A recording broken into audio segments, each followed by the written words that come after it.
I think the boxing part was to keep you awake. But I think we've already done some good round of discussion. I noticed that since there was a little delay in getting started, all of us went into small groups, and I don't know what we discussed, but definitely there was some discussion. And friends, I was supposed to be in the second part of the program, and I got promoted to the first part simply because my good friend Dr. Pradeep Philip got delayed. So hopefully he'll take my part in the second half. And I'm here to speak on the psychology of a safe city. There's a lot we discussed when we were sitting in the chairs, which I can't speak over the system. But then, I just want to mention a few thoughts and then get back to my seat. And they are pretty jumbled up, but it'll kind of give you a picture of what we're really looking at. Now, as far as this session is concerned, you're talking only about technologies for safer and better urban infrastructure. When Governance Now had requested me, they said IT and non-IT aspects of having a safer city. So there are certain things which are non-IT, there are certain things which are IT. As far as IT related stuff is concerned, I think we are all very clear. What any citizen wants in the state or in a city is that he should know what to get where.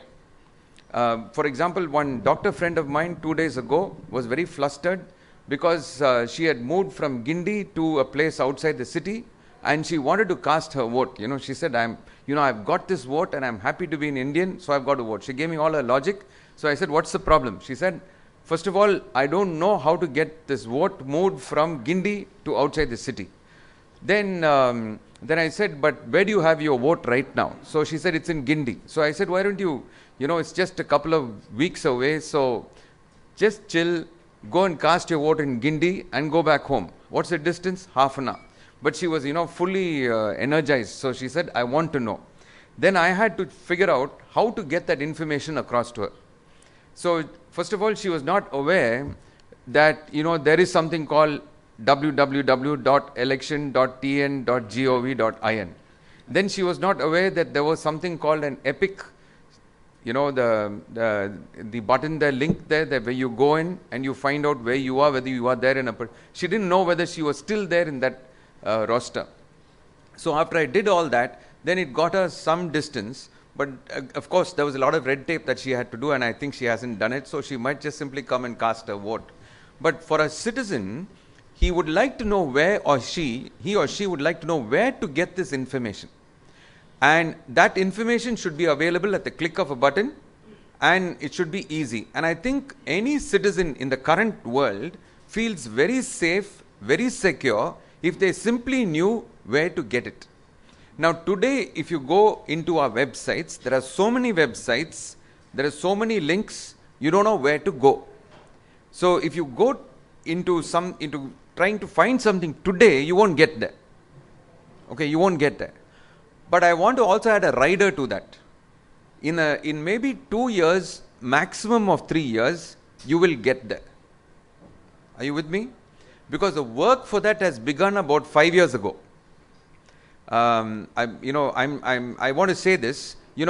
Many people think IT stuff is very easy. You can just go to the computer and you have Windows 7 or you have Windows 8 and you just click and you go through. But when you develop an IT application, it's not so simple. It takes time. You can't just launch an IT application. Poor President of the United States had a tough time because an application was launched even before it had been completely tested, and no one knew how much hits it could manage, and it collapsed, and he got a bad name because some basic stuff related to IT applications was not done. So as far as our city is concerned and our country, I want to assure you that we did get started many years ago, and it's taking time. It's taking time because step by step, each one of these things are being built up right now. If you take Chennai Corporation, there are about nearly 10 major departmental modules which are step by step being built up, and they're being tested. The financial modules are already on stream, and they've worked out. In fact, when I was there for a brief 16 weeks. We took it as a challenge, and actually we managed from zero, that is they had finished the application, but no one was willing to climb on board. You know, you also have to deal with the mindset. When somebody's been writing ledgers and registers, they don't want to overnight come on to an application which somehow feels as though, you know, power is slipping out of your grasp. You know, there's a power in having a register of your own, and there's a lack of it when you get onto something where you have no control over the system. So we did get them, and I must congratulate those staff in the corporation, because within 16 weeks they could move entirely onto an IT related thing. I remember it was April, I think 1st, when they went completely online as far as the financial modules are concerned. So I feel we are getting there, but it will take some time. Now, for example, there is something called the SSDG, the State Services Delivery Gateway, which is being developed, which is being tested. Am I right? It's, yeah, okay. So we have got our friends here who are also experts in this whole thing. What I want to simply assure you is that we are getting there. You know, sometimes we wished that we had all these ready-made applications which we could just say Chennai Corporation, because, you know, India is very good at cut and paste. You know, we are very good at, we don't have very serious rules about plagiarism, you know. So sometimes we wish we could do a cut and paste job, but then we couldn't really do that. We found whatever be the application developed for whichever city, when it came down to Tamil Nadu or even came down to Chennai, it still had to undergo a huge amount of, you know, modifications to suit the local environment. So I want to just assure you in a very simple way, without getting into the complexities of the whole thing, that as far as IT is concerned, 2 years down the line, 3 years down the line, you will have every citizen being able to access most services online. And that's because a lot of work is going on. And the work is also going on all over the country. You know, it's going on without a lot of fanfare. And, you know, and in fact, the only problem comes is when somebody comes and tells you, you know, we need to launch this application. And they don't realize that it has to be tested, it has to be, you know, you need to work out the load factor. They don't wait for that. I remember one application when I was IT secretary, when you know, the concerned people in that department got upset. They said, we want to launch this. So I said, it's not ready yet, it's not tested yet. They said, no, we have already given a commitment to the higher-ups that it will be launched on August 1st. And we are now sitting in June. So I said, this amount of time is simply not enough. You have to go to STQC, you have to go to so many things, you have to do so many steps before you launch it. But they said, no, it's already been announced. So we have to keep our commitment. I think there was some political activity after that. So they said they had to launch it. Finally, we had to put everything together and they launched it. Just one day after it was launched, it collapsed. It just went down, you know. And then we had to, you know, recapture the whole thing and redo the whole thing. And, you know, it was a big thing. So IT applications cannot simply be launched at any point of time. You should never give a date and say by August 1st we'll get this ready. You can launch it only when, you know, when it's truly ready. So I've just covered the IT part, but let me just complete the job by getting onto the non-IT part. You know, later on, people like Raj Cherubal is there, and you know, my good friend and colleague, Mr. Rajiv Ranjan, a senior IAS officer, is here, and he's handling highways. So I'm sure he'll have a lot to speak. He's also been in several other fields, you know, in as far as which will have an impact on the urban governance. But if you're looking at safer cities, and there are a lot of friends from the police department here, when you're looking at safer cities, one thing, there are a few things that are very important. Lighting, for example. Lighting. You know, any police officer, anyone in the police department will tell you, if the lighting is good, the lesser chances of anything going wrong. You need lighting, you need good lighting. So lighting is a major factor that will, you know, will acquire a lot of importance in the coming days. Then when it comes to, you know, things like, say, when it comes to things like, say, roads and all that, I leave it to Mr. Rajiv Ranjan.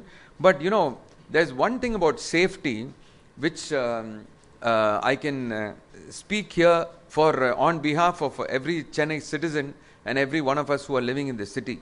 There's one thing we have absolutely no control over, and that is with reference to the street dogs in our city. You know, I don't want to call them stray dogs because some people get offended if you say stray dogs. But if you say street dogs, nobody is bothered because, it's like wildlife. This is our version of wildlife in the city. And, I'm amazed at this phenomenon that is in our city right now. Every night, they become active precisely at 9:30. It's almost like, class has begun for them. 9:30 they become active. They are a gang of about 10 or 15 stray dogs or street dogs, and they are parked in a particular point in a particular neighborhood. And they are much more difficult to deal with than all the dadas or the police, which the police department is handling. They enjoy chasing every ordinary citizen down, and they chase two-wheelers, they chase people who are walking, they chase people who are kids, and people get bitten, people get chased, and honestly, we really don't know what to do about this. Because we have a huge group of people who are so-called, animal lovers. I love animals too. I grew up with animals. I had about 3 or 4 dogs at home. But I don't understand the concept of a street dog. I can understand the concept of a dog at home or a pup at home. But this, I think, is an extremely big menace. A couple of weeks ago, a friend of mine lost his son to rabies.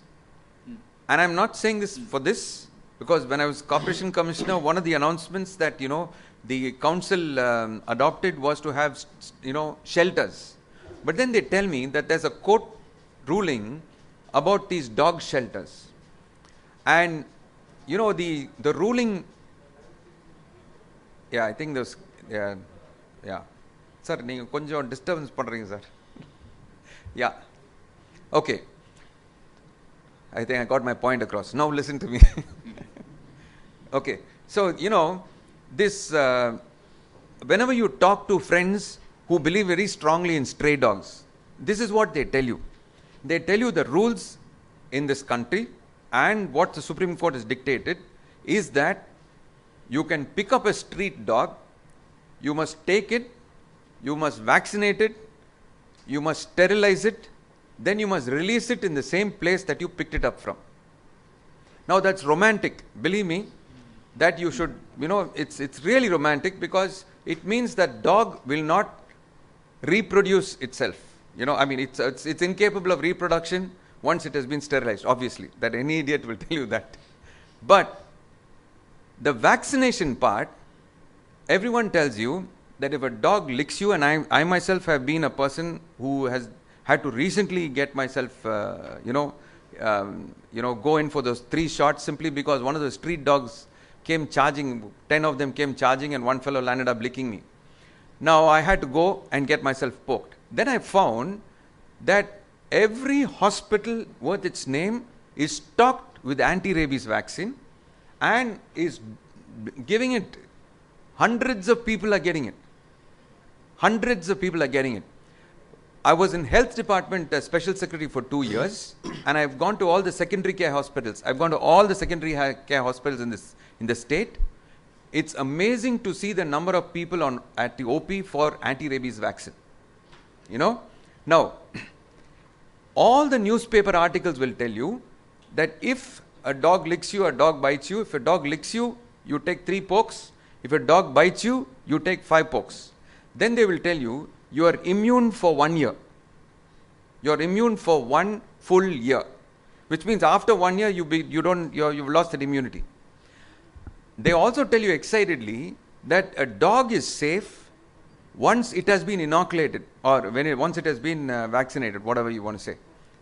Now, the one thing they don't tell you is that the dog which has been protected with that vaccine, the validity is only for 1 year. Are you with me? Everyone assumes that it's like polio, you take the polio drops and you're fine for a lifetime. But this dog that you picked up and took it to some shelter somewhere and poked it, then after it's recovered, you put it back on the street, is actually safe against rabies only for 1 year. Which means in exactly 1 year, it loses its immunity. And it's open to become a rabid dog again. Now, I don't know what we are trying, who we are trying to con. It's like, it's an insane thing. It's absolutely an insane thing. Now, this is what is really challenging for our whole safer cities concept. Dealing with passion and sentiment and emotion on one side and dealing with reality on the other side. This is what is going to be the challenge for the future. I believe the corporation is doing quite a lot to make this city safer, and they'll get there because there's a huge backlog. A lot of things have to be sorted out. When Raj Cherubal talks to you, I'm sure he'll come out with a lot of insight about what's happening. There's huge things which are happening. I don't want to mention that and sound like I'm saying something about the programs, but I think it will take time and we'll get there. In the next couple of years we'll get there because there's a solid foundation which is being laid. But I think where we are getting stuck is where the citizen is also involved. So the citizen has to cooperate. I think if you've gone abroad and you've gone to these big cities and you're amazed about how organized the traffic is, you find one thing: there's absolutely no two-wheelers there. Most of these cities. I liked one trip to New York that I had made, and saw all these cars, bumper to bumper. And then suddenly in between, one two-wheeler just zipped across. And, the person who was driving my car, he started cursing, he said, "Man, this guy is going to create, an accident." And I was thinking of the number of two-wheelers we have. Just one two-wheeler on a New York road is enough to unnerve every driver who's on that street. Now, we have millions of two-wheelers, Now, four-wheelers, inner lane. Two-wheelers, outer lane. Okay, you have only 2 lanes. At least a broad demarcation. Will our people cooperate? We really don't know. So the thing is, there's a huge crowd outside in terms of the public, and in terms of the government, and in terms of its priorities. And somewhere in all this interface, we are trying to work on this concept of safer cities. So it's not only about IT, it's also about the people coming in and participating. There are a lot of beautification programs which are being done now in the corporation, and you'll see it happening because it's going in a very nice way. Architects are coming in with their designs, corporation is implementing them, the engineers have been trained, and a lot of this is going on. But once all that is set, you will need our friendly man on the road to cooperate with whatever you have created as a public facility. And that can't be forced. So it's really going to be a big challenge for us in the coming days to see what exactly will make our city safer. With these few words, friends, I wish the organizers all the best, and may this be a nice evening for all of you. Thank you. Thank you, Mr. Davida. May I now invite Dr. Andrew Hawkins to share his thoughts on the urban security challenges that we are facing.